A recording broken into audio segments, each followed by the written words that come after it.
Hi friends, ఈరోజు మనము దోసకాయ రోటి పచ్చడి చేసుకుందాము. దానికి కావాల్సిన పదార్థాలు దోసకాయ ముక్కలు, అలాగే చింతపండు కడిగి పెట్టుకున్నానండి.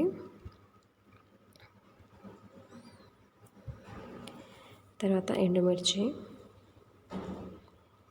వెల్లుల్లి రెబ్బలు, పోపు కోసం కరివేపాకు, ఎండుమిర్చి,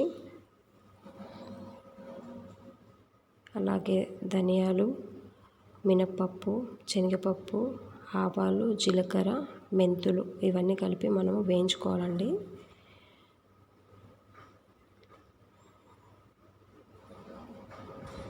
రుచికి సరిపడా ఉప్పు. ఇప్పుడు స్టవ్ ఆన్ చేసుకొని ఒక కడాయి పెట్టుకొని అది వేడయ్యాక అందులో ఆయిల్ వేసుకుందాము.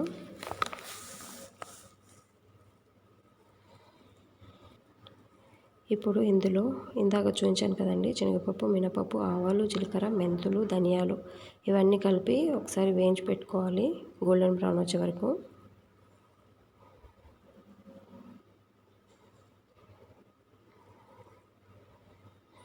మంట సిమ్లోనే పెట్టుకొని వేయించుకోండి, మాడిపోతే బాగోదు.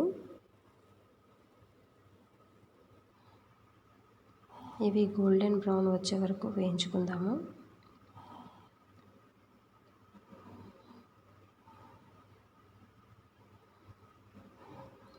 ఇప్పుడు ఇందులో ఎండుమిర్చి వేసుకొని అవి కూడా ఫ్రై అయ్యే వరకు వేయించుకుందాము.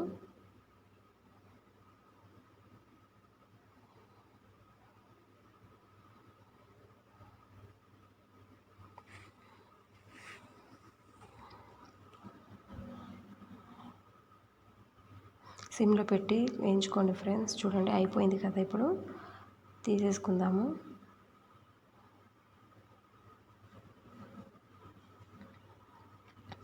ఇప్పుడు అదే కడాయిలో ఇంకొంచెం ఆయిల్ వేసుకొని కట్ చేసి పెట్టుకున్న దోసకాయ ముక్కల్ని వేసేసుకొని వేయించి పెట్టుకుందాం. దీన్ని కూడా మెత్తగా వేయించకండి, కచ్చపచ్చగా ఉంటే చాలు. మరీ పేస్ట్గా అయిపోతుంది కాబట్టి మనం మెత్తగా అవసరం లేదు. నేను అలా గింజలతోటే వేసి వేయించుకుంటున్నానండి. గింజలు ఇష్టం లేని వాళ్ళు తీసేసుకొని కూడా చేసుకోవచ్చు. గింజలు ఉంటే టేస్ట్ వస్తుంది కాబట్టి వేసాను. అలాగే కరివేపాకు కూడా వేస్తున్నాను. ఎందుకంటే కరివేపాకు మా పిల్లలు తినరు, పోపులో వేసినప్పుడు తీసి పడేస్తూ ఉంటారు. అందుకని నేను ఇలా చట్నీస్ చేసినప్పుడు ఇలా వేసి రుబ్బేస్తూ ఉంటాను అన్నమాట. టేస్ట్ కూడా బాగుంటుంది, అందుకే వేసాను.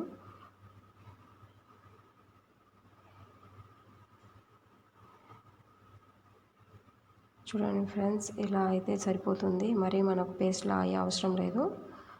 అయిపోయింది. ఇది చల్లారిన తర్వాత మిక్సీలో వేసుకుందాము. ఇప్పుడు మనం ఇందాక ఫస్ట్ వేయించి పెట్టుకున్నాం కదా, ఇవన్నీ వేసేసుకొని మిక్సీ పట్టుకుందాము. ఇందులో సాల్ట్ వేసుకుందాము. ఇలా మిక్సీ పట్టుకున్నాం కదా, అందులో వెల్లుల్లి రెబ్బలు, అలాగే చింతపండు, నానబెట్టుకున్న చింతపండు అది,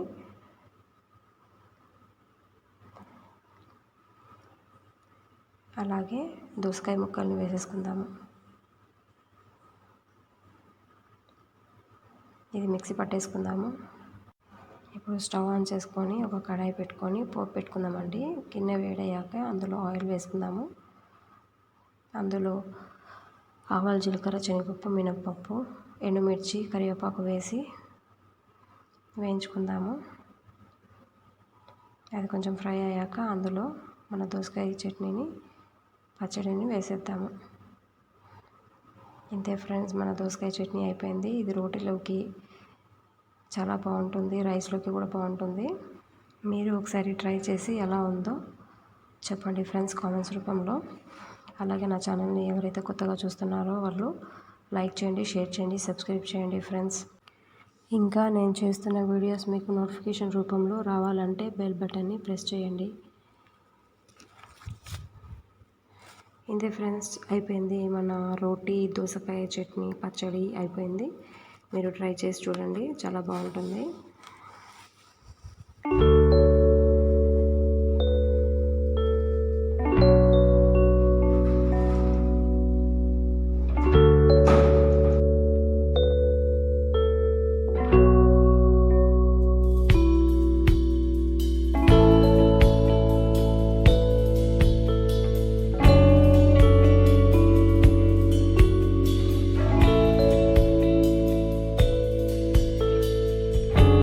థ్యాంక్ యూ ఫర్ వాచింగ్.